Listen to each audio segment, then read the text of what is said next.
कार्यकर्ताओं ने, युवाओं ने जो इस कार्यक्रम की रचना की, अचानक मन में अभिषेक जी, धर्मेंद्र जी, सुशांत जी के मन में आया कि भाई गोपाष्टमी का कार्यक्रम तो होता है गौशाला में, हम संघ के आधार पर कुछ कार्यक्रम करें।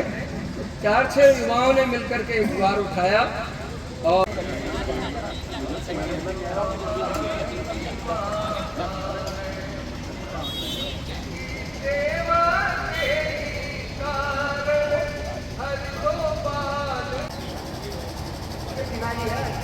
बताओ यदि आप अपने बच्चों को स्वस्थ रखना चाहती हो, अपने परिवार को राम और कृष्ण जैसा बनाना चाहती हो, वही राम राज्य दिलाना चाहती हो, तो अपने घर में एक गाय जरूर पालो।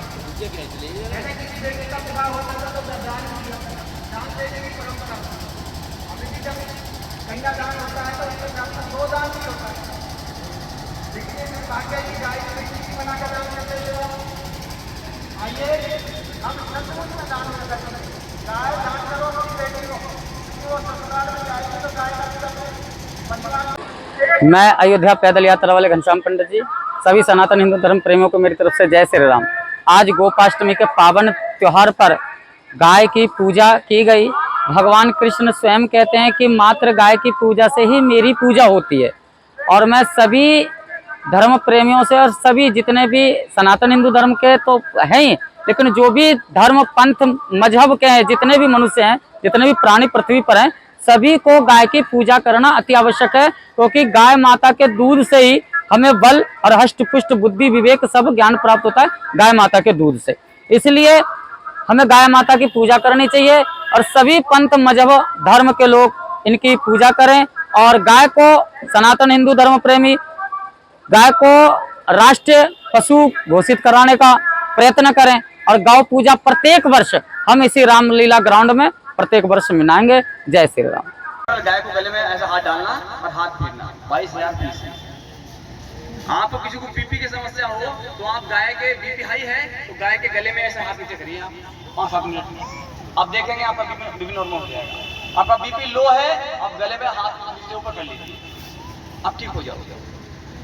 तो गाय अपने आप में देवालय भी है, चिकित्सालय भी है, और हमने उसको माँ कहा है। तो कहते हैं कि गोपाष्टमी उत्सव पर आप तो उपस्थित हुए, मैं आप सबको वंदन करता हूँ, नमन करता हूँ। इस कार्यक्रम के मुख्य वक्ता चंद्रशेखर जी भाई साहब ने गौ माता से संबंधित विभिन्न विषयों के बारे में चर्चा की, और मुझे भी एक विषय ध्यान में आता है। मच्छेंद्र नाथ जी को तो आप सभी जानते होंगे।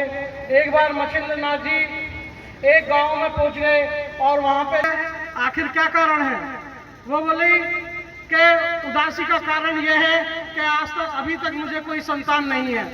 तो मच्छेंद्र नाथ जी ने कहा कि आप ये भभूति लीजिए और इसका सेवन करना, आपको संतान अवश्य होगी। वो महिला उस भभूति को लेकर अंदर घर में चली गई और मच्छेंद्र जी भिक्षा लेकर चले गए। मच्छेंद्र नाथ जी 12 बरस बाद फिर उसी गांव में लौटे और देखा उसी घर के सामने जाकर भिक्षा। ठाकुर साहब शर्मा जी कई को मत दो, खिलाते रहो।